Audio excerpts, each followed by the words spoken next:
Hello guys, कैसे हैं आप लोग। आप सभी का स्वागत है। आज हम यहाँ पे आपको पढ़ाने जा रहे हैं 12th क्लास का बहुत ही इंटरेस्टिंग और बहुत ही बेहतरीन चैप्टर जो जेई और नीट पॉइंट ऑफ व्यू से काफ़ी इंपॉर्टेंट है, जिसका नाम है केमिकल काइनेटिक्स। तो केमिकल काइनेटिक्स एक बहुत इंपॉर्टेंट चैप्टर है।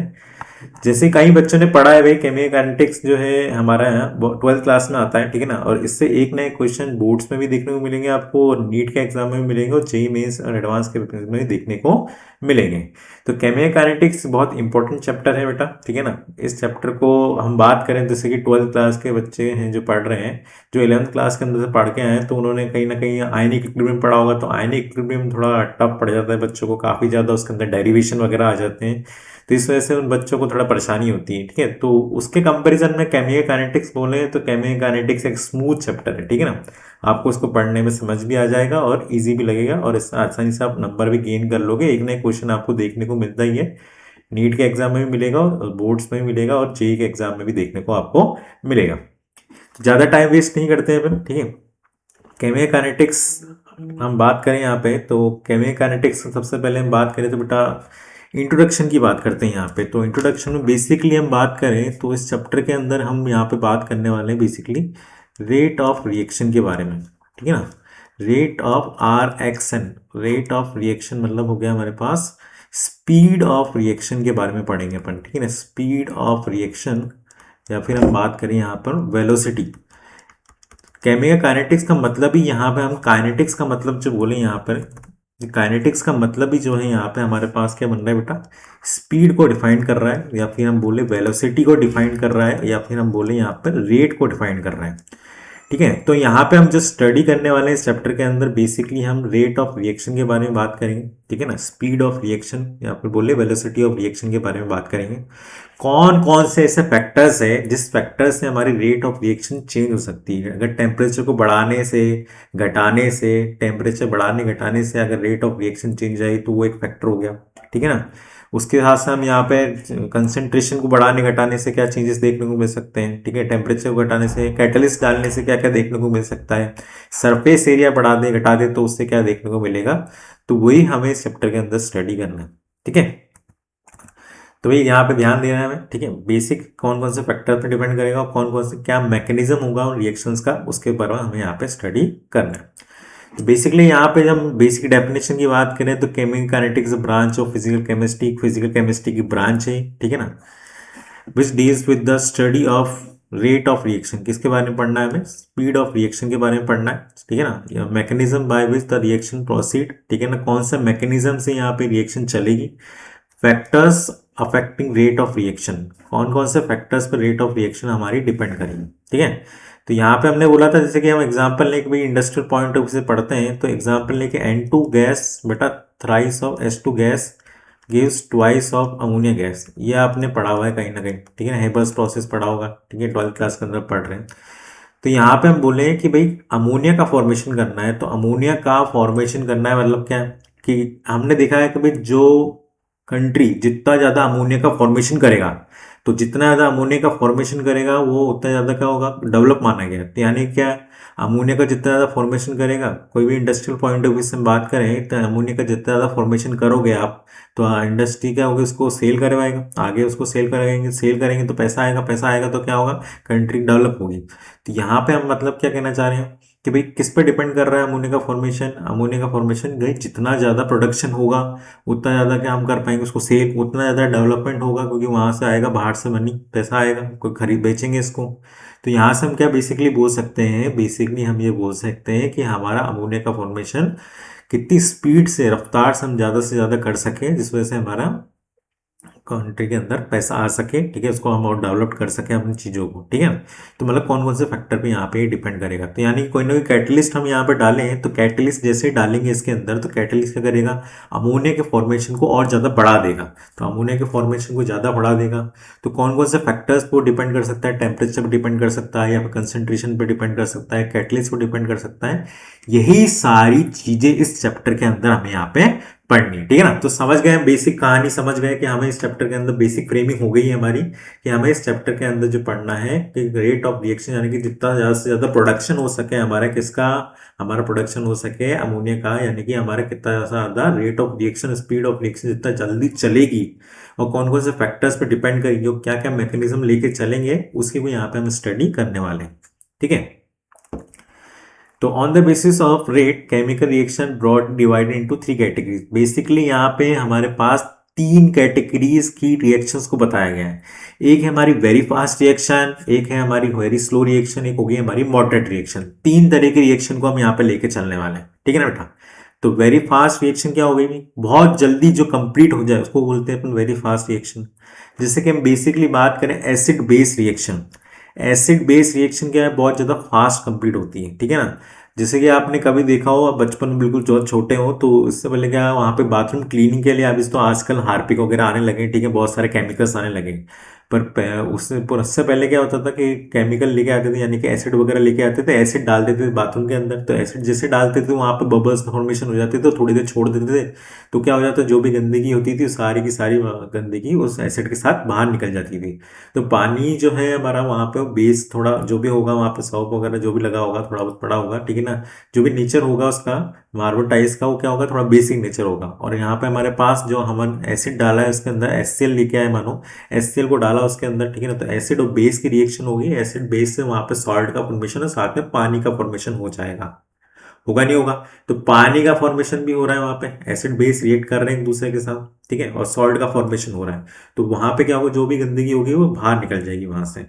तो यहाँ पे जो रिएक्शन प्रोसेस होती है, आपने देखा होगा कि बहुत जल्दी रिएक्शन होती है, फटाक से बबल्स बनना स्टार्ट हो जाते हैं वहाँ पे, मतलब वो रिएक्शन बहुत जल्दी प्रोसीड होती है, और एक पंजेंट स्मेल भी आती है वहाँ से।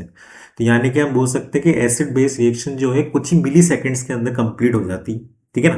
वहाँ पे उसको छोड़ भी देते हैं, उससे कोई फर्क नहीं पड़ रहा, वो रिएक्शन एक कंटिन्यूस प्रोसेस है, थोड़ा बहुत चलती है, उसके बाद कंप्लीट हो जाती है फटाक से, बहुत जल्दी, ठीक है।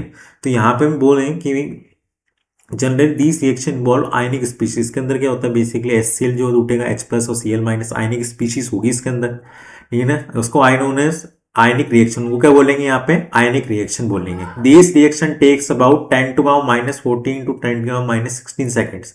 ये रिएक्शन जो कंप्लीट होती है बेटा, कितनी जल्दी कंप्लीट होती है, 10⁻⁻14 और 10⁻⁻16 सेकेंड्स के अंदर ये रिएक्शन कंप्लीट हो जाती है, ठीक है ना। So it's almost impossible to determine rate of this reaction. तो यहाँ पर इस तरह की रिएक्शंस को कंप्लीट होने में बहुत जल्दी टाइम हो जाता है, बहुत जल्दी कंप्लीट हो जाती है, 10⁻⁻14 से लेकर 10⁻⁻16 सेकेंड्स के अंदर। तो almost impossible the rate of this reaction, यहाँ पे हमारे पास स्पीड ऑफ रिएक्शन या फिर रेट ऑफ दिस रिएक्शन निकालना बहुत ज़्यादा मुश्किल है, क्योंकि यहाँ पे जो रिएक्शन कंप्लीट हो रही है बहुत ही ज़्यादा जल्दी कंप्लीट हो रही है, तो बहुत ही ज़्यादा कंप्लीट हो रही है। तो इस तरह की रिएक्शंस को हम यहाँ पे बोल सकते हैं कि बहुत ज़्यादा फास्ट रिएक्शन है, यहाँ पे हम इनका रेट ऑफ द रिएक्शन नहीं निकाल सकते, ठीक है ना बच्चों। तो यहाँ पे हमारे पास कुछ एग्जाम्पल भी है, जैसे कि हमने एसिड बेस रिएक्शन ले रखा है, HCl ले लिया, यहाँ पे NaOH ले लिया, NaCl बन गया, क्या बन गया यहाँ पे H2O। ये आपने कहीं ना कहीं 11th क्लास के अंदर स्टडी किया होगा, एसिड ले रखा है यहाँ पे, ये बेस ले रखा है, और ये क्या हो गया हमारे पास, सॉल्ट बन गया, और क्या बन गया हमारे पास, वाटर बन गया। तो इस तरह की जो रिएक्शन है, एसिड बेस रिएक्शन, फटाक से NaCl बना दिया, H2O बना दिया, ये क्या हो गई, बहुत ज़्यादा जल्दी कंप्लीट हो गई है, इनकी रेट ऑफ रिएक्शन निकालना थोड़ा इम्पॉसिबल है। इम्पॉसिबल तो नहीं बोल सकते, इस चैप्टर में हम बोल सकते हैं इम्पॉसिबल है, क्योंकि यहाँ पे हम उसको कैलकुलेट नहीं कर रहे हैं, ठीक है ना कहीं से कैलकुलेट हुआ होगा तभी तो बोल रहे हैं 10⁻⁻14 और 10⁻⁻16 सेकेंड, ठीक है, तो पॉसिबल है, पर इस चैप्टर के अंदर हम यहाँ पे इसको नहीं कैलकुलेट कर सकते, ठीक है। तो यहाँ पे हमारे पास और भी एग्जाम्पल है बेटा, AgNO3 और NaCl, उससे क्या मिला हमें, AgCl मिला और NaNO3 मिला, ठीक है।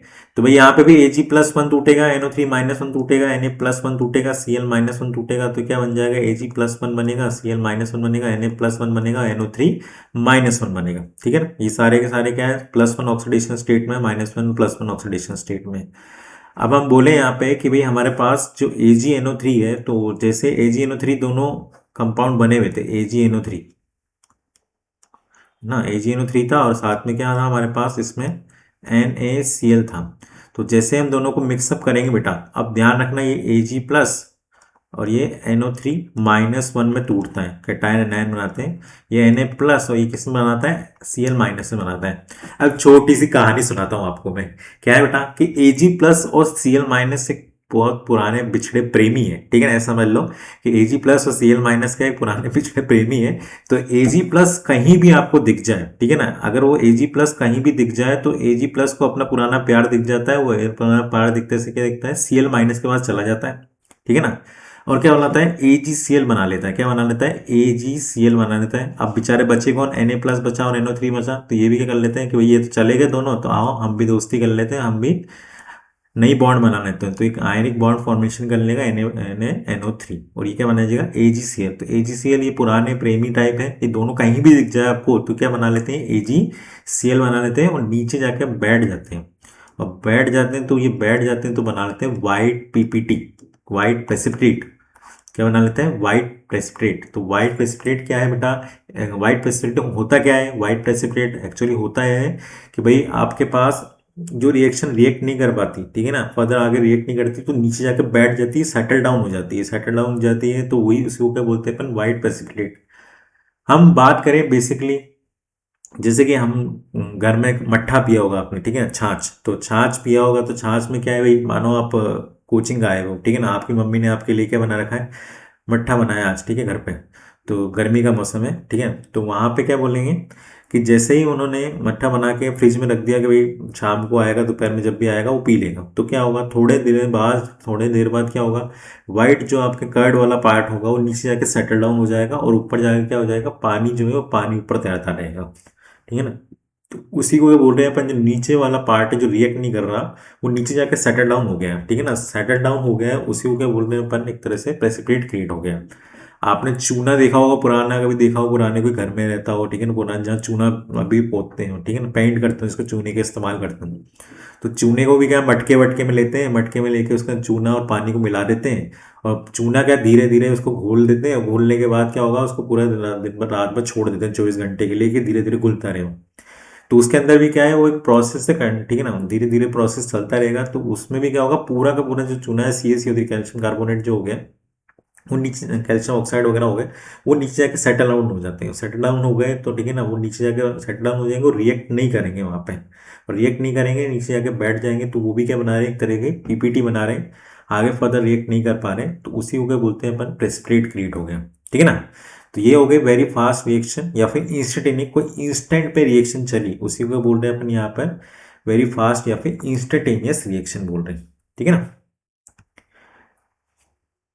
चलिए आगे बात करें very slow reaction. Very slow reaction क्या होती है, दो these reaction proceed very slowly. क्या हो रहा है भाई, ऐसी रिएक्शन जो बहुत ज़्यादा स्लो चलती है, मे टेक डेज और months to show any measurable change at room temperature. Room temperature पे इस तरीके की रिएक्शंस है, उनको कंप्लीट होने में कहीं दिन लग जाए या फिर कहीं मंथ्स लग जाए, इवन पूरे साल लग जाए, उस तरह की रिएक्शंस को हम क्या बोलते हैं, वेरी स्लो रिएक्शन। क्या बच्चों क्या बोलते हैं, वेरी स्लो रिएक्शन, जिसको कंप्लीट होने में दिन या फिर महीने या फिर साल लग जाए, उस तरीके की रिएक्शन को क्या बोलेंगे अपन, यहाँ पे हम वेरी स्लो रिएक्शन बोलेंगे, ठीक है।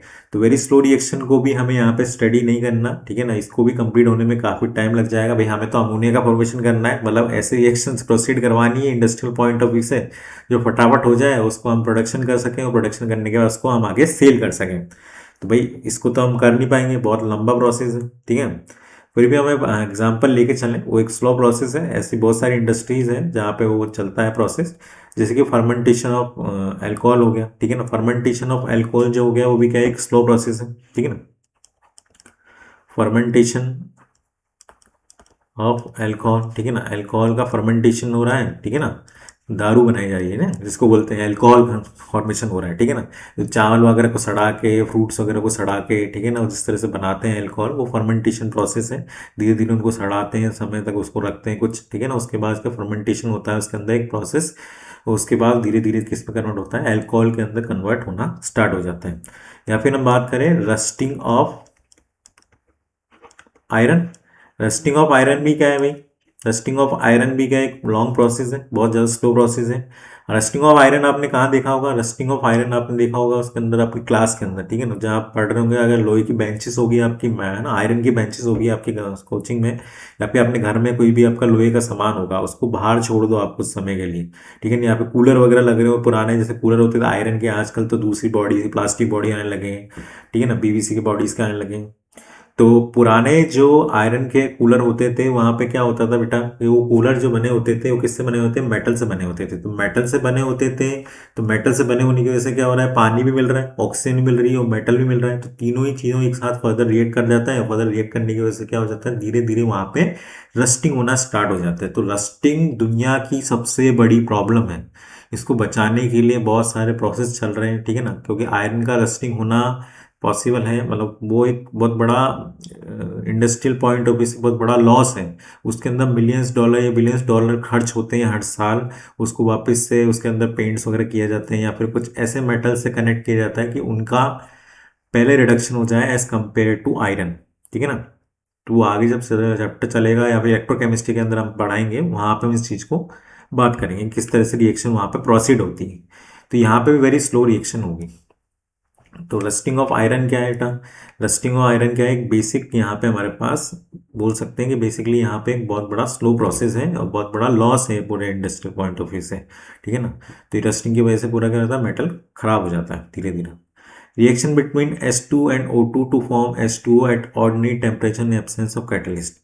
यहाँ पे क्या बन रहा है भाई, रिएक्शन हो रही है किसके बीच में बेटा, H2 plus O2 gives H2O।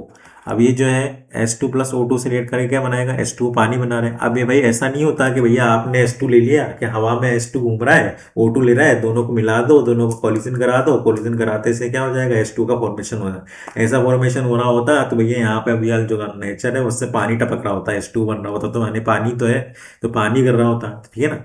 तो पानी गिर रहा होता तो ये तो हम कर नहीं सकते, ऐसा हो रहा होगा। तो यहाँ पर रूम टेम्परेचर पे रिएक्शन नहीं चलती है, ठीक है ना। रूम टेम्परेचर बेटा ये रिएक्शन नहीं चलती है, रूम टेम्परेचर नहीं होगी रिएक्शन।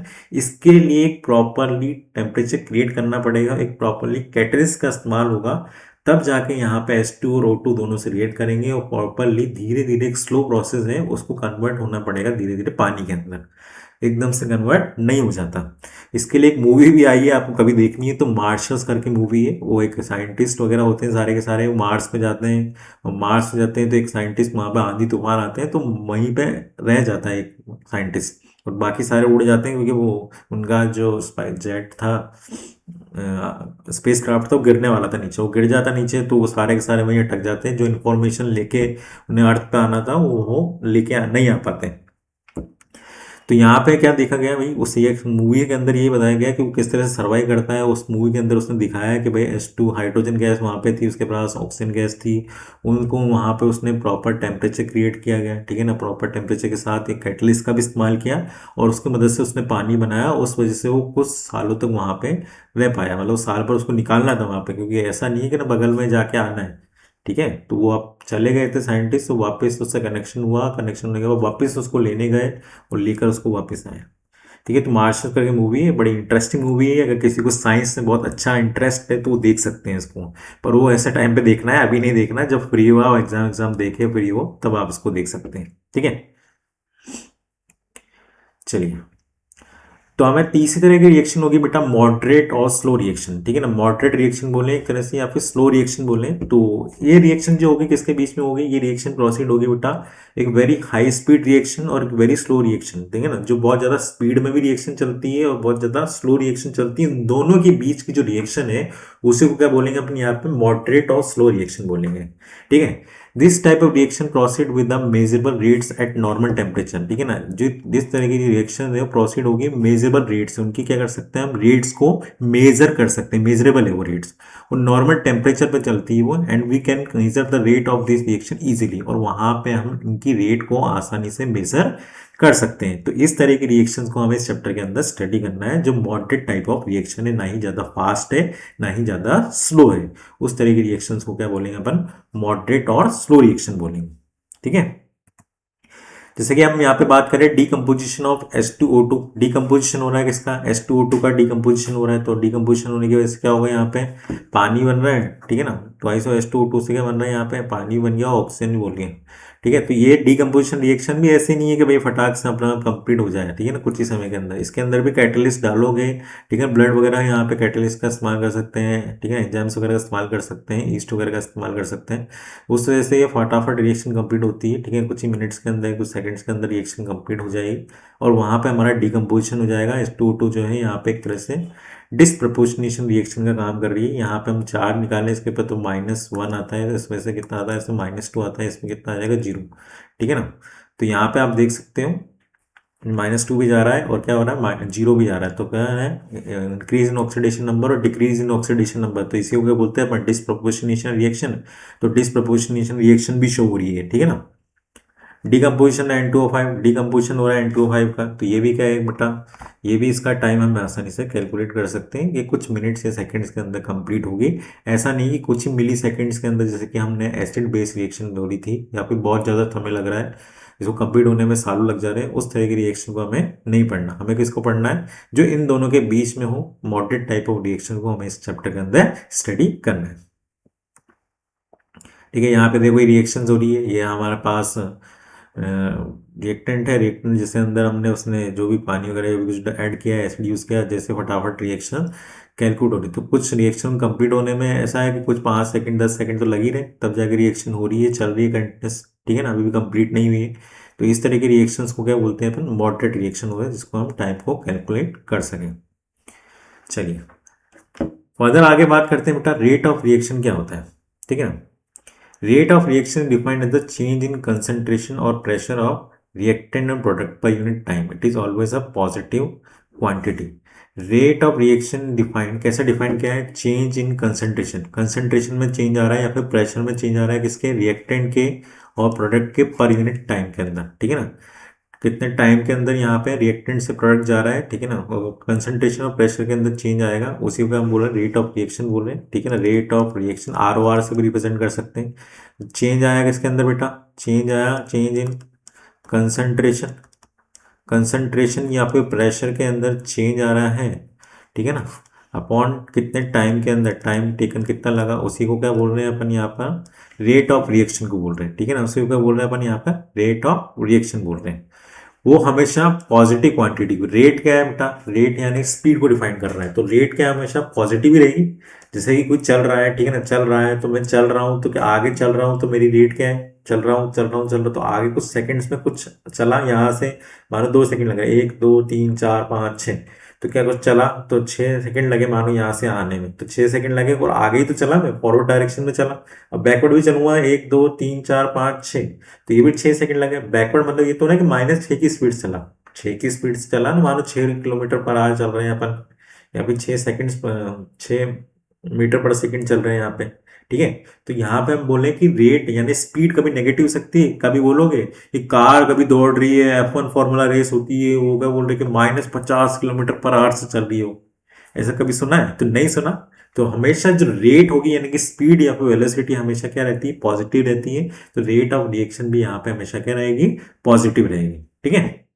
रेट ऑफ रिएक्शन कैसे निकाल रहे हैं, चेंज इन कंसंट्रेशन या फिर प्रेशर अपॉन टाइम टेकन बोल रहे हैं, ठीक है ना। तो ये आ गया basic formula, change in concentration of reactant और product upon time taken in change, कितना टाइम टेकन लगा उसको चेंज होने में। तो यहाँ पे हम इसको डेल्टा से रिप्रेजेंट कर रहे हैं, ठीक है। डेल्टा जो है हमारा किस तरह से बोल सकते हैं अपन, एवरेज चेंज को डिफाइन कर रहे हैं, ठीक है ना, कि भाई delta C upon delta T बता रहे हैं, अपॉन टाइम टेकन कितना टाइम लगेगा। यूनिट क्या हो जाएगी इसकी, चेंज इन कंसंट्रेशन क्या होगी, मोलर पर यूनिट टाइम, ठीक है ना। मोलर होगी, मोलर कंसंट्रेशन क्या होती है बेटा, मोलरिटी एक तरह से कंसंट्रेशन, ठीक है। तो कंसंट्रेशन को मोलर में निकाल सकते हैं, तो अपॉन टाइम, टाइम टेकन तो टाइम इनवर्स हो जाएगा, तो मोलर पर यूनिट टाइम हो गया, ठीक है ना। यहाँ पे मोलर टाइम इनवर्स इसको यूनिट ऑफ रेट बता सकते हैं हम, यहाँ पे इसकी ये रेट होने वाली है, ठीक है। डेल्टा C जो बता रहे हैं वो एक तरह से एवरेज चेंज को डिफाइन करता है। तो change in concentration in small interval, उसको हम बोलेंगे स्मॉल इंटरवल में चेंज जो आया है, ठीक है, change in concentration in small interval of time delta T, उसी को क्या बोलते हैं अपन, डेल्टा C बोल रहे हैं, ठीक है ना। कंसंट्रेशन में जो चेंज आ रहा है बेटा, ठीक है ना, कंसंट्रेशन में चेंज आया है, ठीक है ना, कुछ भी चीज रिएक्टेंट जो प्रोडक्ट बनेगी, तो रिएक्टेंट है यहाँ पे और रिएक्टेंट से प्रोडक्ट जाएगा तो कंसंट्रेशन में तो चेंज आएगा, रिएक्टेंट से प्रोडक्ट जाएंगे। भाई ए प्लस बी रिएक्ट करेगा, सी प्लस डी देगा, तो ए और बी दोनों से रिएक्ट करेंगे, एक दूसरे से रिएक्ट करेंगे तो क्या होगा, सी और डी का फॉर्मेशन होगा, तो सी और डी का फॉर्मेशन हुआ है तो कुछ ना कुछ कंसंट्रेशन का चेंज आया अपॉन कुछ ना कुछ टाइम में आएगा, उसी को हम निकाल रहे हैं, तो उसी को क्या बोल रहे हैं, delta c upon delta t बोल रहे हैं, ठीक है ना।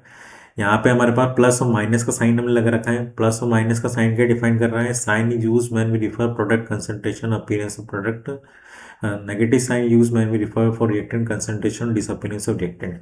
बेसिकली हम यहाँ पे बात कर रहे हैं जो हमारे पास रेट जब निकाल रहे हैं अपन, ठीक है ना, कंसंट्रेशन में चेंज निकाल रहे हैं पर यूनिट टाइम के अंदर, जब हमारी रिएक्टेंट धीरे धीरे कम होगी, तो रिएक्टेंट कम हो रही है तो उसलिए हमने क्या, और डिसअपीयर हो रही है, क्या हो रही है यहाँ पे, डिसअपीयर हो रही है, डिसअपीयरेंस हो रहा है, और डिसअपीयरेंस हो रहा है तो हम उसको डिफाइन करने का तरीका जो है यहाँ पे नेगेटिव साइन से रिप्रेजेंट कर रहे हैं, किससे रिप्रेजेंट कर रहे हैं, नेगेटिव साइन से रिप्रेजेंट कर रहे हैं। यहाँ पे हमारी क्या हो रही है, कंसंट्रेशन जो है रिएक्टेंट की कम हो रही है और डिसअपीयरेंस हो रही है, ठीक है ना। तो ये देखो कंसंट्रेशन जो है यहाँ पे कुछ ना कुछ इनिशियल कंसंट्रेशन होगी रिएक्टेंट की, वो धीरे धीरे रिएक्टेंट की कंसंट्रेशन कम हो रही है, तो कंसंट्रेशन कम हो रही है तो उसी को डिफाइन कर रहा है कि भैया कंसंट्रेशन हमारी यहाँ पे रिएक्टेंट की कम हो रही है। पॉजिटिव साइन का डिफाइन कर रहा है, positive sign is use when refer to product concentration और अपीयरेंस ऑफ प्रोडक्ट, प्रोडक्ट की कंसंट्रेशन धीरे धीरे बढ़ रही है, तो धीरे धीरे बढ़ रही है तो प्रोडक्ट की कंसंट्रेशन जो बढ़ रही है उसको डिफाइन कर रहा है यहाँ पे, ये कंसंट्रेशन पॉजिटिव की तरफ डायरेक्शन में जा रही है, पॉजिटिव को डिफाइन कर रहा है, कंसंट्रेशन बढ़ रही है और रिएक्टेंट की कंसंट्रेशन घट रही है तो उसको इसको डिफाइन कर रहा है, नेगेटिव साइन को डिफाइन कर रहा है, ठीक है ना। तो ये इतना ही है बस, और कुछ नहीं है, ठीक है। हम बेसिकली बात कर सकते हैं, देख यहाँ पे भी हम इसको डिफाइन कर सकते हैं, रेट ऑफ अपीयरेंस और रेट ऑफ डिसअपीयरेंस हो रहा है, रेट ऑफ अपीयरेंस हो रहा है और रेट ऑफ डिसअपीयरेंस हो रहा है, तो हम बेसिकली कोई भी रिएक्शन ले लें बेटा, कि हमारे पास 2a+b गिव्स c, ठीक है ना। तो यहाँ पे हमारे पास क्या हो रहा है, माइनस माइनस साइन जो डिफाइन कर रहे हैं, delta A upon delta t, ठीक है। पहले हम इसको डिफाइन कर लेते हैं, चलो। ए जो है rate of disappearance, rate of disappearance हो रहा है किसका, ए का डिसअपीयरेंस हो रहा है, ठीक है ना। Rate of disappearance of A हो रहा है यहाँ पे, तो रेट ऑफ डिसअपीयरेंस हो रहा है तो यहाँ पे हम बात करें delta A by delta t, ठीक है ना, delta A by delta t हो गया। Change in concentration, active mass जो होता है कंसंट्रेशन को डिफाइन करता है upon delta T.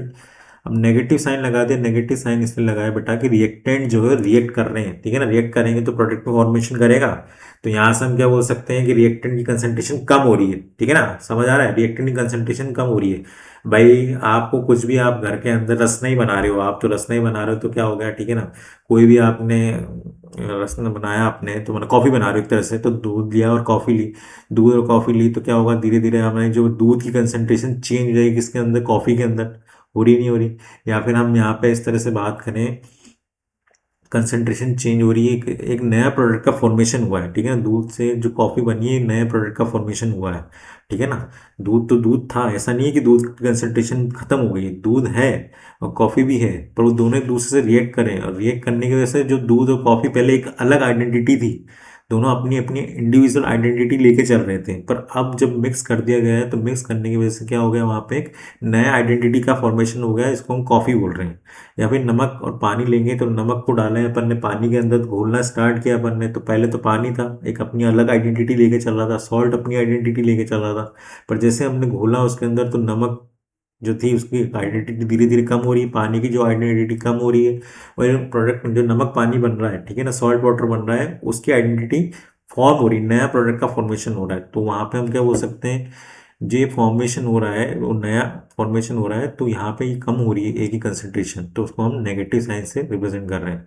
Average rate of disappearance of A हो गया, ठीक है ना, ऐसे ही हम बोल rate of disappearance of A हो गया। ये चेंज जो निकालते हैं अपन डेल्टा, वो किसके लिए डिफाइन करते हैं, डेल्टा जब लिखते हैं अपन एवरेज के लिए लिखते हैं, एवरेज रेट ऑफ डिसअपीयरेंस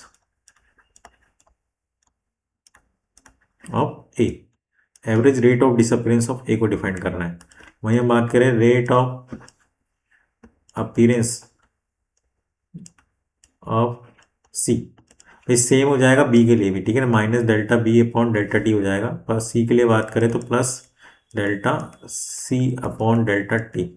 ये जो आ जाएगा डेल्टा आया था, तो ये भी क्या आ गया, एवरेज को लिए डिफाइन कर रहा है, average rate of appearance. Appearance हो रही है किसकी बेटा, average rate of appearance of A का एवरेज रेट ऑफ अपीयरेंस हो रहा है। तो यहाँ पे हम बोल सकते हैं प्लस का साइन, यानी कि हमारा प्लस का साइन जो डिफाइन कर रहा है वो प्रोडक्ट की कंसंट्रेशन बढ़ रही है, प्रोडक्ट की कंसंट्रेशन बढ़ रही है, प्रोडक्ट की कंसंट्रेशन बढ़ रही है, रिएक्टेंट कंसंट्रेशन कम हो रही है, तो कंसंट्रेशन कम हो रही है, ठीक है, उसको हम नेगेटिव साइन से डिफाइन कर रहे हैं। एक कम हो रहा है दूसरा बढ़ रहा है, तो एक कम हो रहा है और एक दूसरा बढ़ रहा है, एक कम हो रहा है दूसरा बढ़ रहा है, तो क्या बोल सकते हैं, नेगेटिव साइन जो कम हो रहा है, प्रोडक्ट का फॉर्मेशन बढ़ रहा है, फॉर्मेशन हो रहा है, तो फॉर्मेशन हो रहा है तो प्रोडक्ट का कंसंट्रेशन बढ़ रहा है, तो पॉजिटिव साइन डिफाइन कर रहे हैं, उसके अलावा कुछ भी नहीं है। हमेशा जो रेट रहेगी, स्पीड रहेगी, हमेशा पॉजिटिव रहेगी, वो कभी भी नेगेटिव नहीं रहेगी। यहाँ पे पॉजिटिव नेगेटिव क्या डिफाइन कर रहा है, पॉजिटिव नेगेटिव सिर्फ इतना सा डिफाइन कर रहा है कि रिएक्टेंट की कंसंट्रेशन कम हो रही है, प्रोडक्ट की कंसंट्रेशन बढ़ रही है। समझ गए, क्लियर कॉन्सेप्ट। चलिए फॉर गैसेस रिएक्शन में बात करें अपन बेटा, तो गैसेस रिएक्शन में क्या होता है, प्रेशर का चेंज होगा, कंसंट्रेशन तो नहीं, गैसेस रिएक्शन है तो गैसेस के अंदर तो क्या होगा, प्रेशर चेंज करेंगे, तो वहां पे प्लस माइनस साइन आ जाएगा, तो रेट इक्वल्स टू कितना हो जाएगा, rate equals to delta P upon delta t हो जाएगा। यूनिट ऑफ रेट क्या हो जाएगी, प्रेशर पर यूनिट टाइम, यहाँ पे हम बोल रहे थे मोलर पर यूनिट टाइम, यहाँ पे क्या बोलेंगे, pressure per unit time. PV equals to nRT हो गया, पीवी इक्वल्स टू एनआरटी से क्या हो सकते हैं, p equals to n by v r t, number of moles upon volume of solution r into t हो गया, ठीक है ना। तो हमने क्या करा, वॉल्यूम को इसके नीचे भेज दिया, तो एन बाई वी क्या पढ़ा भी हमने, कंसंट्रेशन क्या होता है, mole upon volume of solution, तो ये क्या हो गया, कंसंट्रेशन हो गया, तो क्या हो गया, C equals to pressure equals to कितना हो गया, सी आर टी हो गया, ठीक है ना। सी इक्वल्स टू कितना हो जाएगा, pressure upon are T, concentration की वैल्यू हमने क्या निकाल ली यहाँ से, C equals to R T को उसके नीचे ले लिया, तो C equals to P upon are T, ठीक है ना। अब हमारे को रेट निकालनी है, तो हमारे पास सी की वैल्यू जो आ गई हमारे पास कितनी है कि पी अपॉन आर टी, ठीक है ना। अब हमने क्या करा बेटा, पी की वैल्यू जो हमने यहाँ पे रेट निकालनी, तो रेट निकालनी तो वन अपॉन आर टी ऐसा का ऐसा रहेगा, यहाँ पे प्रेशर की फॉर्म में क्या चेंज निकालना है, तो प्रेशर के अंदर कितना चेंज आया, तो कितना हो जाएगा, delta P upon delta T, आएगा नहीं आएगा, ठीक है ना। यहाँ पे हम इसको डिफ्रेंशिएट कर दें, यानी कि आप ऐसे समझ लो कि इसको हमने डिफ्रेंशिएट कर दिया प्रेशर को टाइम के रेस्पेक्ट में, d delta P upon delta t, और ये क्या हो जाएगा, delta c upon delta t हो जाएगा, ठीक है ना। ये आर टी आ गया, तो यहाँ से हम क्या बोल सकते हैं, यहाँ से हम बोले हैं कि भाई delta c upon delta t बस टू क्या हो जाएगा, delta P upon delta t, ये वन अपॉन आर टी, यही तो लिखा है। और change in concentration per unit time को तो रेट बोल रहे हैं, तो रेट इक्वल्स टू कितना होगा, delta P upon delta t equals to one upon are t, तो ये तो फॉर्मेशन हो गया, ये फॉर्मुलेशन हो गया कि रेट इक्वल्स टू कितना होगा, change in pressure per unit time into one upon are T, ठीक है ना। तो बस ये फॉर्मूला बन के आ गया यहाँ से, r equals to one upon R T into plus minus का साइन, वो प्रोडक्ट कंसंट्रेशन बढ़ रही है तो प्लस का साइन, और रिएक्टेंट की कंसंट्रेशन घट रही है तो नेगेटिव साइन। आर क्या है बेटा, यहाँ पे आर जो है हमारे पास गैस कांस्टेंट है, आर क्या है, गैस कांस्टेंट है, यूनिवर्सल गैस कांस्टेंट ही बोलते हैं, ठीक है ना। बच्चे ध्यान रखें, ये वैल्यू आपको याद रखनी है, 0.0821 होती है जब हमारे पास ATM kelvin inverse mole inverse होता है, तो हम क्या लिखते हैं यहाँ पे, यहाँ पे इसको इसको ऐसे भी याद सकते हो, 0.0821 ATM litre mole inverse kelvin inverse, ठीक है ना, ये होती है प्रॉपरली। या फिर हम बोले 2 calorie mole inverse kelvin inverse, या फिर हम बोले यहाँ पर 8.314 joule mole inverse kelvin inverse. ये तीनों वैल्यूज है बेटा, कहीं ना कहीं यूज होती रहती है पूरे केमिस्ट्री के अंदर, एक ही वैल्यू कांस्टेंट है, ठीक है ना, तो हर जगह सेम ही वैल्यू चलेगी, वो बस अकॉर्डिंग टू पूछेगा, एटीएम लीटर में पूछेगा तब ये आपको 0.0821 लगानी है, कैलोरी में बोले तो 2 कैलोरी यूज करना है, यानी कि 1.98 भी बोलता है कई बार, 1.98 होती है, पर कई बार 2 भी ले लेते हैं अपन, 8.314 इसकी होती है, ठीक है ना। जब जूल में आंसर निकालना हो तो 8.314 का हम यहाँ पे इस्तेमाल करेंगे, ठीक है। तो यहाँ पे हमारे पास ये हो गया रेट ऑफ रिएक्शन, जो हमारे को किसके निकालना हो, प्रेशर की टर्म में निकालना हो, तो प्रेशर की टर्म में क्या हो जाएगा, R equals to one upon R T into plus minus delta P upon delta T. अब types of rate of reaction जो हमारे पास दो तरह की होती है बेटा, एक होगी एवरेज रेट ऑफ रिएक्शन, एक होगी हमारे पास instantaneous rate of reaction. Average मतलब क्या हो गया? एवरेज मतलब हो गया जैसे कि आप एवरेज निकालो कि आप मानो अपने रोज आपका ट्रैवलिंग होती है। मैं कोटा से बिलोंग करता हूँ, ठीक है ना, कोटा से बिलोंग करता हूँ, तो मैं मानो जयपुर जाता हूँ, कोटा से जयपुर पास है, ठीक है ना, डेली अप डाउन है मेरे जयपुर का। तो सुबह मानो 8 बजे मैं डेली निकलता हूँ, तो 8 बजे निकलता हूँ, 11 बजे 3 घंटे का लमसम यहाँ पे पहुँच जाते हैं अपन जयपुर, एक एवरेज अच्छी स्पीड में रहे तो आप, ठीक है, कहीं बीच में नहीं रुके। तो यहाँ से हम बात करें तो कोटा से मुझे जाना है जयपुर, तो कोटा से जयपुर जाना है, तो कोटा से जयपुर जाना है तो बीच में एक जगह आती है टोंक, ठीक है ना, कोटा से टोंक, टोंक से जयपुर, ठीक है ना, ये हाईवे वाला रोड है, इसके अंदर ही पूरे के तीनों चीज़ें आती हैं, और भी चीज़ें आती हैं, पर हम यहाँ पे जो आप बेसिकली सब नाम जानते हैं उसी का इस्तेमाल कर रहे हैं। अब मानो मेरे घर वाले ने, मेरी मदर का कॉल आया कि भाई आप जा रहे हो कोटा टू जयपुर जा रहे हैं, तो कोटा टू जयपुर जा रहे हो तो भाई बाय कार जा रहे हो, तो बाय कार जा रहे हो तो यहाँ पे उनको क्या पता होगा कि भैया टोंक से जयपुर जो है लमसम कितना 16 किलोमीटर है, टोटल जो डिस्टेंस है वो कितनी है यहाँ से, वो है 250 किलोमीटर है। वो कितने आवर में कंप्लीट हो रही है? 3 आवर में कंप्लीट हो रही है।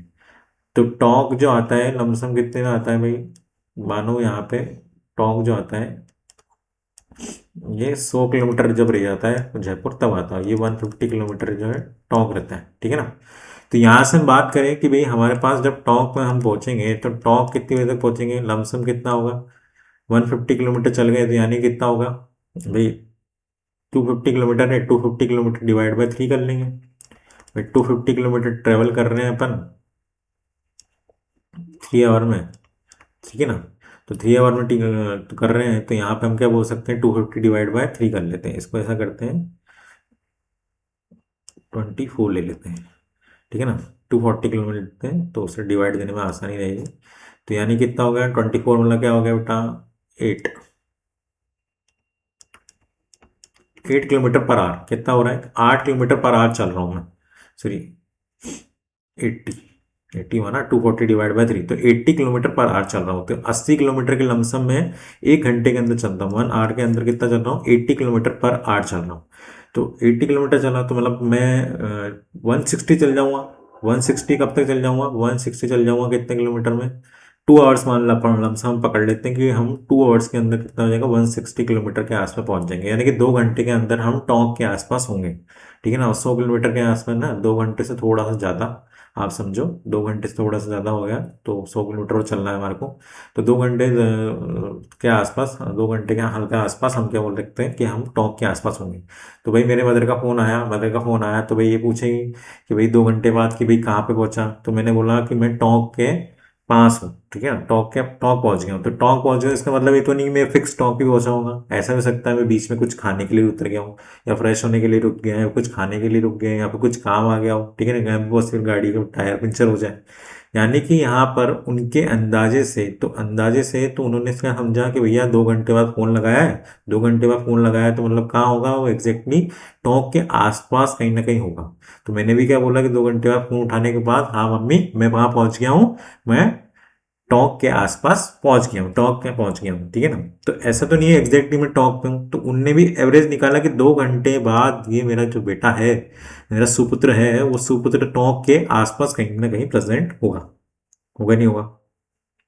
तो इससे क्या पता पड़ा है, वो एवरेज निकाल लिया उन्होंने कि भाई इतने टाइम से बीच में 2 घंटे होने के बाद, तो 1 घंटा 50 मिनट से लेके 2 घंटा 10 मिनट के आसपास 30 मिनट का उन्होंने यहाँ पे बेरियर ले लिया कि 30 मिनट के अंदर, उस रेंज के अंदर वो टोंक के आसपास होगा। तो हम क्या निकाल रहे हैं, एवरेज उसको बोल रहे हैं, क्या बोल रहे हैं उसको, एवरेज रेट ऑफ रिएक्शन बोल रहे हैं, ठीक है ना, कि एवरेज चेंज वहाँ पे हम निकालेंगे, ठीक है ना। वही हम बात करें इंस्टेंटेनियस, इंस्टेंटेनियस मतलब क्या हो गया बेटे, कोई इंस्टेंट पे बात कर रहे हैं, ठीक है ना। अब इंस्टेंट पे पूछा तो भाई कोटा से बिल्कुल जयपुर जा रहा था, तो बिल्कुल टोंक जहाँ बिल्कुल फिक्स पहुंच जाते हैं, तो उनका फिक्स उसी टाइम पे फोन आया, बिल्कुल एग्जैक्ट मुझे कहाँ पहुंचा है, फिक्स अभी कहाँ है, तो फिक्स कभी कहाँ है, मैं बोल रहा हूँ टोंक के बिल्कुल बाहर मैं खड़ा हूँ, टोंक का जो मेन हाईवे है वहाँ पे खड़ा हूँ। तो एक इंस्टेंट पे उन्होंने मुझसे पूछा कि अभी आप कहाँ पे रहे, तो मैंने बोला बिल्कुल फिक्स टोंक पहुँच चुका हूँ, यहाँ से टोंक से 100 किलोमीटर जयपुर रह गया है, तो मैं कहाँ हूँ अभी एक इंस्टेंट पे 2 घंटे बाद फिक्स कहाँ हूँ, टोंक हूँ। तो एक इंस्टेंटेनियस मतलब क्या है, इंस्टेंट पे निकालना, तो उसको क्या बोलेंगे अपन, instantaneous rate of reaction. Average के निकालने के, एवरेज बता देगा यहाँ से यहाँ इतने टाइम में होगा प्रेजेंट, तो वहां पे हम एवरेज चेंज वहां पे हम निकाल देंगे, तो उसको क्या बोलेंगे, एवरेज रेट ऑफ रिएक्शन। और इसको क्या बोलेंगे, इंस्टेंटेनियस रेट ऑफ रिएक्शन। ठीक है। तो एवरेज रेट ऑफ रिएक्शन क्या होगा बेटा, the rate of reaction over a certain measurable period of time during the course of reaction is called average rate of reaction. It is denoted for the reaction. यहाँ पे हम क्या बोले कि भाई एवरेज चेंज निकाला है हमने, क्या बोला है, आर एवरेज निकाला है, तो आर एवरेज क्या हो गया बेटा, चेंज को डिफाइन कर रहा है, रेट ऑफ रिएक्शन क्या निकाल रहे हैं, चेंज निकाल रहे हैं। तो यहाँ पे जो फॉर्मूला हो जाएगा वो क्या कर लेंगे, final minus initial upon T2 minus T1 कर लेंगे। ठीक है ना। कोई ग्राफ ही ले लेते हैं अपन, यहाँ पे ग्राफ लेके देख लेते हैं एक बार। ये मानो A1 है, ये टाइम है, आई थिंक दिख नहीं रहा होगा, इधर बनाता हूँ मैं, ये कंसंट्रेशन है, ये टाइम है। ठीक है ना। थोड़ा स्पेलिंग देख लेना, थोड़ी हैंड राइटिंग इतनी क्लियर नहीं आ रही होगी।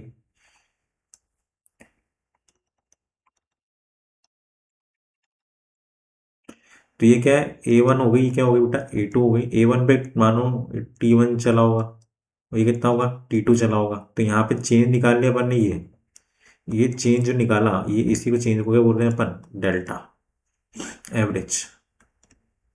इसी को बोल रहे हैं एवरेज चेंज निकाले, इतने से इतने टाइम पीरियड में रेट ऑफ रिएक्शन कहाँ होगी, कितनी चल रही हो, कितने एवरेज से चल रही होगी।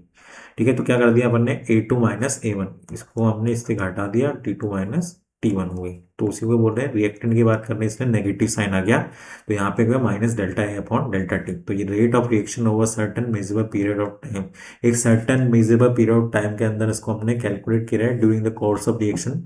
चलती हुई रिएक्शन में एक सर्टेन मेजरेबल पीरियड ले लिया कि इतने टाइम से इतने टाइम में कहाँ होगा, तो इसी को क्या बोल रहे हैं, एवरेज रेट ऑफ रिएक्शन बोल रहे हैं। क्या बोल रहे हैं बेटा, एवरेज रेट ऑफ रिएक्शन, क्या बोल रहे हैं, एवरेज रेट ऑफ रिएक्शन बोल रहे हैं। ठीक है।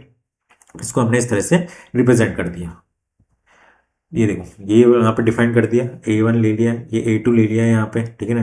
चेन निकाल लिया, डेल्टा टी यहाँ पे चेन निकालना है, ये T1 हो गया, यहाँ पे क्या हो गया, T2 हो गया। A1 क्या, concentration of reactant A at time T1, A2 क्या हो, concentration of reactant A at time T2 हो गया। ठीक है ना। तो यहीं से हमने रेट इक्वल्स टू कितना कर दिया बेटा, माइनस रिएक्टेंट की बात कर रहे हैं, तो क्या हो जाएगा, A2 माइनस A1 हो जाएगा, ये क्या हो जाएगा, T2 माइनस T1 हो जाएगा। तो ये हमारे पास रेट ऑफ रिएक्शन निकल गई, एवरेज रेट ऑफ रिएक्शन। इसको क्या बोलेंगे अपन यहाँ पे, average rate of reaction, average rate of reaction. ठीक है। इंस्टेंटेनियस रेट ऑफ रिएक्शन क्या होगा बेटा, इंस्टेंटेनियस रेट ऑफ रिएक्शन क्या होगा, इंस्टेंट में निकाल रहे हैं। ठीक है ना। एक इंस्टेंट में निकाला, ये कंसंट्रेशन होगी। ठीक है ना। कंसंट्रेशन ले लेते हैं इसको, रिएक्टेंट की कंसंट्रेशन है, वो रिएक्टेंट की कंसंट्रेशन लिख रहा था मैं। रिएक्टेंट हो गया, ये क्या हो गया, टाइम हो गया। तो यहाँ पे हमारे पास रिएक्टेंट कंसंट्रेशन कम हो रही है। ठीक है ना। अब ये रिएक्टेंट कंसंट्रेशन होगी, इंस्टेंट पे हमने इसको टच करते हुए निकाला, टेंजेंट जो होता है इस तरह से निकाला। ठीक है। तो एक इंस्टेंट पे निकाला है, जो लिमिट जो है टाइम चेंज हुआ है बहुत, कोई इंस्टेंट पे निकाली, तो टाइम क्या हो जाएगा, टाइम टेंड्स टू जीरो हो जाएगा। ठीक है ना। एवरेज जो निकाले हमने यहाँ पे लिमिट लगा दी हमने, टाइम जो हो जाएगा क्या, टेंड्स टू जीरो हो जाएगा। ठीक है। तो rate of reaction at any particular instant में निकाल रहे हैं during the course of reaction is called instantaneous rate of reaction. कोई पर्टिकुलर इंस्टेंट पे हम निकालें, जब हमारे पास कोई पर्टिकुलर रेट ऑफ रिएक्शन हम कैलकुलेट कर रहे हैं किसी पर्टिकुलर इंस्टेंट पे। ठीक है ना। रेट ऑफ रिएक्शन हम कैलकुलेट कर रहे हैं पर्टिकुलर इंस्टेंट पे during the course of reaction. ठीक है ना। रिएक्शन के जब चल रही है, उस रिएक्शन के चलने पर हम कोई पर्टिकुलर इंस्टेंट पे रेट ऑफ रिएक्शन कैलकुलेट करें, उसी को बोल रहे हैं इंस्टेंटेनियस रेट ऑफ रिएक्शन। एक इंस्टेंट पे निकाला है, उसी को बोल रहे हैं instantaneous rate of reaction. Reactant जो है ए से बी प्रोडक्ट जा रहा है। ठीक है ना। मैथमेटिकली हमने इसको रिप्रेजेंट किया है, जो हमने इंस्टेंटेनियस रेट निकाली है, इसके अंदर लिमिट लगा दी, वो टेंड्स टू जीरो जा रही है। तो आर इंस्टेंटेनियस क्या हो जाएगी, limit delta t tends to zero minus delta A upon delta t. ठीक है ना। Plus limit delta t delta b upon delta t. हम इसको इस तरह से रिप्रेजेंट कर सकते हैं। ठीक है ना। हमने टाइम को जो यहाँ पे टेंड्स टू जीरो कर दिया, जो हमारा लिमिट लगा दी है, लिमिट लगाने का जो टाइम आ रहा है होगा 0 सेकेंड्स पे निकाल रहे हैं अपन। ठीक है ना।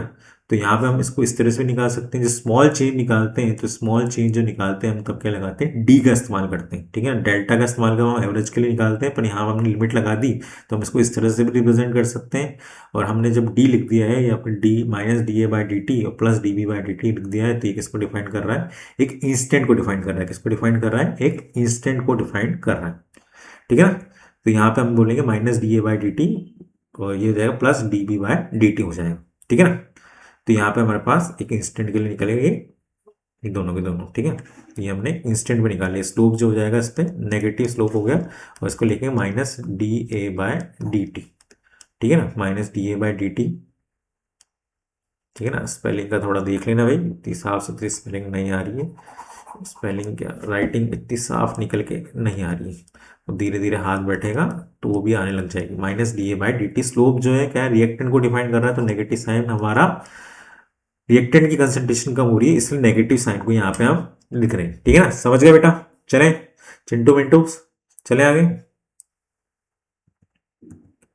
देखो यहाँ पे दिखाया गया है, ये आ गया ए और ये क्या टी आ गया, तो ये D A by D T आ गया, इंस्टेंट में निकाल लिया, ठीक है ना। ये इंस्टेंट माइनस साइन लगा लेते हैं, इंस्टेंट इसको टच करके जा रहा है, तो है स्लोप ओवर टेंजेंट, टेंजेंट निकाला हुआ है, स्लोप का टेंजेंट लगा हुआ है एट द टाइम टी, कोई टाइम पे डी टी टाइम पे, end of concentration with time given, time given instantaneous rate of reaction. कोई इंस्टेंट डी टी टाइम पे निकाला है, तो ये हल्के से डी टी टाइम मतलब बहुत छोटा टाइम पीरियड है, उस इंस्टेंट पे यहाँ पे टच करती हुई लाइन निकली, तो उसी को बोल रहे हैं अपन यहाँ पे हम बोल रहे हैं इंस्टेंटेनियस रेट ऑफ रिएक्शन, ठीक है। तो minus D A by D t हो जाएगा स्लोप, ठीक है ना, माइनस, ठीक है। Rate of reaction in the form of stoichiometry of chemical reaction. Stoichiometry of the reaction की फॉर्म में हम बात करें यहाँ पर rate of reaction in the form of stoichiometry of chemical reaction. हमें स्टाइकोमेट्री के बेसिस से बात करें बेटा, तो हम यहाँ पे कंसिडर कर सकते हैं रिएक्शन ले लिए M1A S M2B gives N1P plus N2Q, ठीक है ना। इनिशियल जो है हमने इनिशियल मोल लिख रहे हैं, t equal to zero time पे वन ले लिया, वन ले लिया, यहाँ पे ये जीरो जीरो होगा इनिशियली, कुछ तो बना नहीं होगा, ठीक है ना। ये केमिकल इक्विलिब्रियम पड़ा हुआ है। एट टाइम टी टाइम पे क्या हो जाएगा, इसमें कुछ ना कुछ कंसंट्रेशन घटेगी, कितनी घटी, एक्स घटी है, कितना मोल, कितने मोल थे इसके, M1 मोल थे, ठीक है ना। इसको पढ़ना आता है, M1 मोल ए के, M2 मोल बी के, N1 मोल पी के, N2 मोल क्यू के। तो यहाँ पे भी क्या होगा, M1 मोल एक्स अमाउंट से घटा, तो क्या हो जाएगा, one minus M1 x, one minus M2 x, N1 x, N2 x, यही होगा सबके आगे, M1 x, M2 x, N1 x, N2 x. Rate of disappearance हो रही है, तो रेट ऑफ डिसअपियरेंस हो रहा है, डिसअपियर कौन हो रहा है, ए और बी डिसअपियर हो रहा है, हमने अभी देखा। पी और डी का प्रोडक्शन हो रहा है, पी और क्यू का फॉर्मेशन हो रहा है, अपीयरेंस हो रहे हैं। तो हम कैसे रिप्रेजेंट कर सकते हैं, रेट ऑफ डिसअपियरेंस ऑफ ए, ठीक है ना। तो क्या हो जाएगा, minus D A by D T लिख देंगे, ए का डिसअपियरेंस हो रहा है, बी का भी डिसअपियरेंस हो रहा है, तो minus D B by D T, product P का फॉर्मेशन हो रहा है प्रोडक्ट का, तो delta D P by D T और D Q by D T. Minus sign define किया, कंसेंट्रेशन घट रही है, इससे माइनस साइन, पॉजिटिव साइन कब आ जाएगा, जब कंसेंट्रेशन बढ़ रही होगी, तो हम पॉजिटिव साइन यहाँ पे इस्तेमाल कर सकते हैं, ठीक है। रेट ऑफ रिएक्शन को हम इस तरह से लिख सकते हैं, रेट ऑफ रिएक्शन जो हो जाएगी हमारी one upon M1 minus D A by D t equals to minus equals to one upon M2 minus d P by D t, one upon N1 d P by D t, one upon N2 d Q by d two, ठीक है ना। Rate of reaction को represent करने का ये तरीका है। Rate of reaction हमेशा पॉजिटिव रहेगी, negative sign represent decrease in concentration of reactant. Negative sign जो डिफाइन कर रहा है वो किसको डिफाइन कर रहा है, नेगेटिव साइन डिफाइन कर रहा है decrease in concentration of reactant, reactant की कंसंट्रेशन कम हो रही है। नेगेटिव साइन किसको रिप्रेजेंट कर रहा है, कंसंट्रेशन रिएक्टेंट की कम हो रही है, इसलिए नेगेटिव साइन आ रहा है।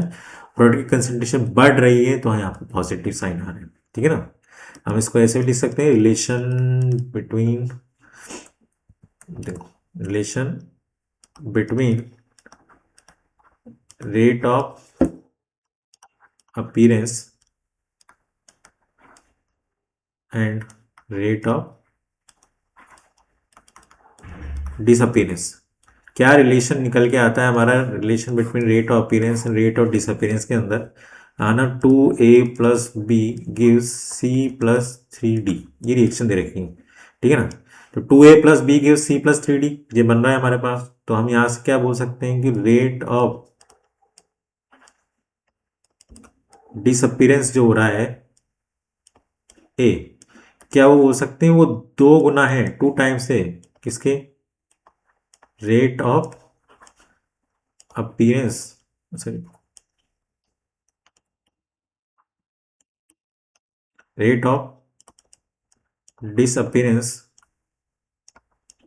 ऑफ बी के, यहां से हम बोल सकते हैं क्या कि रेट ऑफ डिसअपीयरेंस जो ए हो रहा है वो दो गुना है किसका, रेट ऑफ डिसअपीयरेंस बी का। भाई 2a प्लस बी मतलब क्या हो रहा है, 2 मोल ए से कितना बन रहा है, 1 मोल बी, 2 मोल ए से 1 मोल बी का रेट कर रहा है। तो मतलब क्या बोल सकते हैं, रेट ऑफ डिसअपीयरेंस ए है वो 2 गुना ज्यादा हो रहा है किससे, रेट ऑफ डिसअपीयरेंस बी से। क्या बोल रहा हूं मैं, वापस सुनना बेटा, रेट ऑफ डिसअपीयरेंस ए जो है 2 गुना ज्यादा है किससे, rate of disappearance of B से। वापिस सुनो, रेट ऑफ डिसअपीयरेंस ए का जो हो रहा है वो 2 गुना ज्यादा हो रहा है किसके कंपैरिजन में, 2 गुना ज्यादा हो रहा है किसके कंपैरिजन में, rate of disappearance of B के, बोल सकते हैं अपन यहाँ पे। ठीक है, ऐसे हम यहाँ पे सी के रेस्पेक्ट में बोले तो क्या बोल सकते हैं यहाँ पे, सी के रेस्पेक्ट में भी ऐसे बोलेंगे, rate of disappearance of A वो 2 टाइम्स हो रहा है किसके, rate of appearance of C के। ठीक है, तो यानी कि rate of disappearance of A क्या बोला था अपन ने, minus D A by d t लिखा था अभी, और ये कितना हो जाएगा, 2 टाइम्स हो गया कितना, minus D B by d t हो गया। तो यहाँ से हम क्या हो सकते हैं, क्या हम यहाँ से लिख सकते हैं 1/2, इसको 2 को इसके नीचे भेज दे तो minus D A by d t equal to कितना हो जाएगा, 1/1 minus D B by d t हो जाएगा। तो रिलेशन आ गया, d B by D t equal to कितना हो जाएगा, 1/2 d A by D t हो जाएगा, माइनस का आ जाएगा दोनों तरफ। तो यहाँ पर भी तो वही लिखा है बेटा, ठीक है ना, आप डायरेक्ट भी लिख सकते हो, rate of reaction minus D A by D T upon इसका स्टाइकोमेट्रिक कोफिशिएंट। ठीक है, तो उसको हम अपन अन अपॉन M1 लिख देंगे, अन अपॉन M2 लिख देंगे बी के लिए, 1/N1 लिख देंगे पी के लिए, N/N2 लिख देंगे किसके, क्यू के लिए। ठीक है, तो यहाँ से भी हम इसको ऐसे डायरेक्ट भी लिख सकते हैं, डायरेक्ट फॉर्मूला बेस, और मैंने आपको रिलेशन बता दिया कि रेट ऑफ अपीयरेंस और डिसअपीयरेंस के बीच में किस तरह से रिलेशन हम कैलकुलेट कर सकते हैं। देख लीजिए 1/2 था, ये 2 स्टाइकोमेट्रिक इसका आ गया नीचे आ गया, तो 1/2 हो गया D A by D T, और डी बी बाई यहाँ पे स्टाइकोमेट्रिक 1 था तो 1 आ गया, तो minus 1/1 d B by D t हो गया। ठीक है, समझ गए रिलेशन, यहाँ पे क्या रिलेशन बताना चल रहा है। Unit of rate of reaction क्या हो जाएगी बेटा, unit of rate of reaction क्या होती है, मोल पर लीटर पर टाइम इनवर्स। ठीक है ना, रेट लो हम आगे पढ़ेंगे, रेट इक्वल्स टू के, और यहाँ होती है कंसंट्रेशन। ठीक है ना, कंसंट्रेशन की पावर कितना हो गया, एन हो गया। ठीक है ना, तो यहाँ से रेट जो निकाली थी वो क्या निकाली थी, मोल पर लीटर के, कंसंट्रेशन क्या होती है, टाइम होती है साथ में, मोल पर लीटर टाइम। ठीक है ना, तो क्या हो गया, इसको इसके अंदर ले लेते हैं, और ये के उधर छेड़ दें, ये क्या हो जाएगा, ये भी होता है मोल पर लीटर की पावर एन हो गया। तो क्या हो जाएगा, मोल पर लीटर को ऊपर लेके चले जाएंगे तो कितना हो जाएगा बेटा, मोल पर लीटर माइनस एन हो जाएगा, तो कितना 1 - n, ये टाइम इक्वल्स टू के। तो ये हो गया मोल पर लीटर, मोल और 1 - n लीटर हो गया, n-1 ऊपर से नीचे लेके आ गए, ये आ जाएगा टाइम इनवर्स इक्वल्स टू के। तो बस अब यहाँ पे ऑर्डर लगाते रहो, या बन गया फॉर्मूला, 1 माइनस मोल की पावर कितना हो गया, 1 - n, तो 1 - n 1 - 0 कितना हो गया, 0 ऑर्डर निकालेंगे, हम ऑर्डर निकालेंगे आगे। तो क्या आ जाएगा, मोल की वैल्यू रखते जाओ, 1 0 रख दो, एन की वैल्यू, एन क्या हो सकता है 0 1 2 3, ऑर्डर को डिफाइन करता है। आगे आप 0 भी हो सकता है, फ्रैक्शनल फॉर्म में भी हो सकता है, ठीक है ना, फ्रैक्शन 1/2 भी हो सकता है। ये ऑर्डर आगे पढ़ेंगे, मैं आपको यहाँ रिलेशन बता दें कैसे निकल रहा है यहाँ पे। तो आप डायरेक्ट भी ध्यान सकते हो कि mole per litre, mole litre inverse time inverse, या फिर mole litre inverse second inverse, या mole litre inverse minute inverse, या फिर mole litre inverse hour inverse. ठीक है ना, आर इनवर्स हो गया। ठीक है, चलिए यहाँ पे आपको क्वेश्चन देता हूँ, आपके पास 1 मिनट का टाइम है बेटा। ठीक है ना, वीडियो को पॉज करें, और वीडियो को पॉज करने के बाद यहाँ पे आपको सॉल्व करना है क्वेश्चन, और आपको यहाँ पे उसका सॉल्यूशन बताना है। ठीक है ना, क्वेश्चन में पढ़ देता हूँ आपके लिए। For the reaction N2 + CH2 gives twice ammonia, reaction में N2 + CH2 कह रहा है twice ammonia, if rate of appearance जो दे रखा है अमोनिया का वो कितना रखा है, 2 × 10⁻⁴ mole litre inverse second inverse. Then calculate rate of appearance disappearance of N2 and S2 and also calculate rate of reaction। rate of reaction भी निकालनी है आपको, rate of disappearance निकालना है N2 का और S2 का। ठीक है ना, तो सबसे पहले हम रिएक्शन लिख लेते हैं, N2 + 3S2 gives twice of ammonia. ठीक है, करो आप करो, आपके पास 1 मिनट का टाइम है।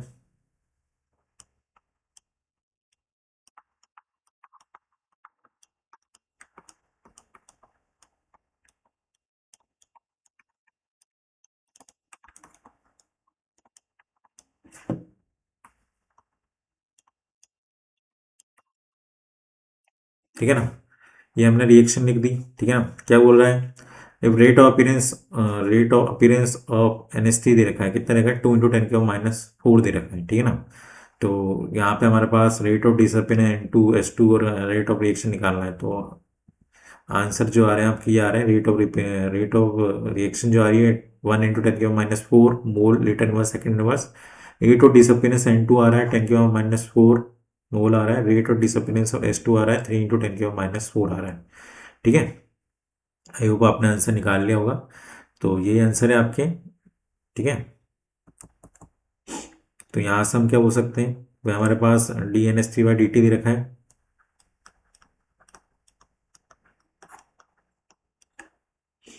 हमने इसको कर दिया DS2/dt, ये 1/2। तो ये क्या हो जाएगा, 1/2 इंटू, ये कितना लिखा है बेटा, 2 × 10⁻⁴। तो ये हो जाएगा DS2/dt। ये कैंसिल हो गया, तो कितना हो गया, DS2/dt minus sign 1 × 10⁻⁴ mole litre inverse second inverse. ठीक है, DNS3/dt भी निकाल लेते हैं अपन। वो किसके बराबर हो गया, N2 के लिए कितना हो जाएगा, सॉरी ये 1/3 है, S2 के लिए निकाल रहे हैं ना 1/3। तो ये कितना हो जाएगा बेटा, जब 3 को मल्टीप्लाई में भेज देंगे, मतलब 3 को मल्टीप्लाई में भेज देंगे तो यहाँ पे ये 3 यहाँ चला जाएगा, तो कितना हो जाएगा, 3 × 10⁻⁴ हो जाएगा DS2/dt। ठीक है ना, तो मैंने इसको ध्यान दिया, 1/3 नहीं होता है यहाँ पे। ठीक है, मुझे N2 का ध्यान रहेगा। तो और यहाँ पे कितना हो जाएगा, DN2/dt माइनस साइन। तो यहाँ पे कितना देखा ये, 1/2। ठीक है ना, ये देखा है, तो हमारा 1/2 इंटू 2 × 10⁻⁴, ये आ जाएगा -DN2/dt। ठीक है ना, तो यहाँ पे हमारे पास 2 से 2 कैंसिल आउट हो जाएगा, तो DN2/dt कितना आ जाएगा, 1 × 10⁻⁴ mole litre inverse second inverse. ठीक है ना, ये आ गया आपके पास। और रेट ऑफ रिएक्शन आ रहा है आपको, तो रेट ऑफ रिएक्शन क्या हो जाएगा, DNS3/dt निकाल लेते हैं डायरेक्ट। 1/2 इंटू 2 × 10⁻⁴ दे रखा है, ये 2 से 2 कैंसिल हो गया, तो कितना होगा, 1 × 10⁻⁴ mole litre inverse second inverse. तो ये आ गया हमारे पास, रेट ऑफ रिएक्शन आ गई ROR, रेट ऑफ रिएक्शन आ गई 1 × 10⁻⁴ आ गई है। ठीक है ना, और हमारे पास DN2/d2 आ गया कितना, 1 × 10⁻⁴, और हमारे पास DS2/d2 आ गया 3 × 10⁻⁴ आ गया। ठीक है, ये आंसर आ जाता है, rate of disappearance of N2 1 × 10⁻⁴, rate of disappearance of S2 3 × 10⁻⁴, और ये आ गया रेट ऑफ रिएक्शन आ गया हमारे पास 1 × 10⁻⁴। ठीक है, एक और क्वेश्चन आ गया आपके पास, 2A gives 3B + 4C। आप number of moles of B increase हो रहे हैं by increase by 6 × 10⁻³ mole in 10 second. Number of moles of B के इंक्रीज हो रहे हैं कितने से, 6 × 10⁻³ मोल इन 10 सेकेंड्स के अंदर हो रहे हैं इन 10 लीटर कंटेनर, 10 लीटर कंटेनर के अंदर। Find out rate of appearance of B and C। B और C का क्या अपीयरेंस है वो बताना है, rate of disappearance of A भी बताना है आपको, और रेट ऑफ रिएक्शन भी बताना है। ठीक है, तो आप सॉल्व करें, आंसर जो है आपके ये है वीडियो पॉज करने के बाद। ठीक है, तो बेसिकली बात करें तो वापस से वही -1/2 DA/dt -1/3 DB/dt, और ये 1/4 DC/dt। ठीक है ना, नंबर ऑफ बी के इंक्रीज हो रहे हैं, तो dB/dt निकाल लेते हैं अपन। dB/dt निकाल लें तो dB/dt क्या हो जाएगा, मोल कितने लिखे हैं, 6 × 10⁻³ मोल दे दिया। वॉल्यूम दे रखा है 10 लीटर कंटेनर में, तो 10 लीटर आ गया। टाइम कितना लिखा है, 10 सेकंड दे रखा है, तो ये 10 सेकेंड आ गया, तो ये कितना हो जाएगा, ये दोनों के दोनों ऊपर चल जाएंगे तो कितना हो जाएगा 6 × 10⁻⁵ ये हो जाएगा dV/dt मोल पर लीटर पर सेकेंड हो जाएगा, ठीक है ना। ये dV/dt आ गया 6 × 10⁻⁵, ठीक है ना। और ये हमारी रेट ऑफ रिएक्शन भी हो जाएगी, तो रेट ऑफ रिएक्शन ये नहीं होगी कि स्टाइकोमेट्री डिफरेंट है, ठीक है ना, वो अभी निकालते हैं अपन। तो हम क्या बोल सकते हैं यहाँ पे dV/dt आ गया, तो कितना हो रहा है 1/3 टाइम्स है, तो 1/3 टाइम्स इंटू 6 × 10⁻⁵, तो ये 3 से 6 गया तो कितना हो गया बेटा 2 × 10⁻⁵, 2 × 10⁻⁵ मोल लीटर सेकेंड इनवर्स, ठीक है ना। तो ये आ गया, तो हमारा रेट dV/dt का डिफाइन कर रहा है, रेट ऑफ रिएक्शन को डिफाइन कर रहा है। ये क्या आ जाएगी, रेट ऑफ रिएक्शन ही आ जाएगी हमारी, वो कितनी आ गई रेट ऑफ रिएक्शन, हमने इसके स्टाइकोमेट्री से मल्टीप्लाई कर दी 1/3 इंटू 6 × 10⁻⁵, तो कितना आ गया 2 × 10⁻⁵ आ गया। तो ये रेट ऑफ रिएक्शन आगे कितने चल रही है, चल रही है 2 × 10⁻⁵, यानी कि हम इसको 0.2 × 10⁻⁴ भी लिख सकते हैं, ठीक है ना। अब रेट ऑफ अपीयरेंस बात करें,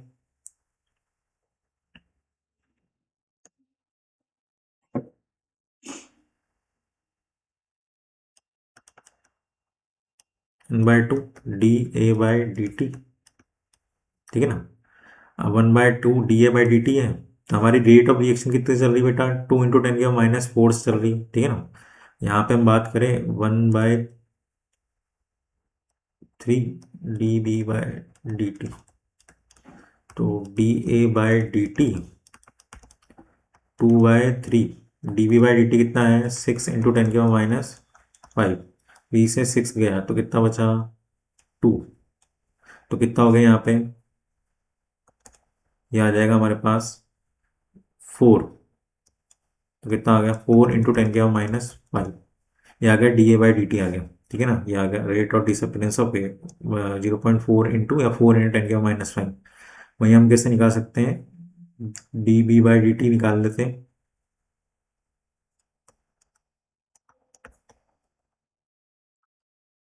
dB/dt 1/3, और ये हो जाएगा हमारे पास 1/4 dC/dt, तो dC/dt कितना हो जाएगा dC/dt इक्वल्स टू 4/3, और ये हो जाएगा कितना 6 × 10⁻⁵, तो ये कितनी बार गया 2 टाइम गया, तो कितना आ गया 8 × 10⁻⁵ मोल लीटर सेकेंड पास, ठीक है ना। तो यहाँ पे हमारे पास आ गए 8 × 10⁻⁵ मोल लीटर इनवर्स सेकेंड इनवर्स, ठीक है। तो यहाँ से हमारे पास आंसर आ गया, रेट ऑफ रिएक्शन आ गई है हमारे पास, रेट ऑफ रिएक्शन आ गई है 0.2 × 10⁻⁴ या फिर 2 × 10⁻⁵। D rate of appearance of B आ गया, कितना आ गया 6 × 10⁻⁵, वो भी निकल गया है। रेट ऑफ अपीयरेंस ऑफ सी जो है वो हमारे पास अपीयरेंस ऑफ सी भी आ गए 8 × 10⁻⁴ बोले, या फिर 0.8 × 10⁻⁴ बोले, या फिर 8 × 10⁻⁵ बोले। और हमारे पास यहाँ पे रेट ऑफ डिसअपीयरेंस ए भी आ गया, कितना आ गया 4 × 10⁻⁵ आ गया। तो चारों ही पार्ट हमारे कैलकुलेट हो गए हैं, ठीक है। आई होप आपके भी आंसर आ गए होंगे, ठीक है। चलिए, for the reaction x + 2y gives 4z, x + 2y से क्या बन रहा है बेटा 4z बन रहा है, करेक्ट रिलेशन बताना है। तो वही हमारे पास rate of disappearance of x is twice that of, तो यहाँ से हम डायरेक्ट ही बोलते हैं कि rate of appearance is twice that of rate of disappearance of y, कि यहाँ पे रेट ऑफ डिसअपीयरेंस x का हो रहा है, वो क्या है ट्वाइस है किसका rate of disappearance of y का, नहीं तो गलत है। Rate of appearance rate of appearance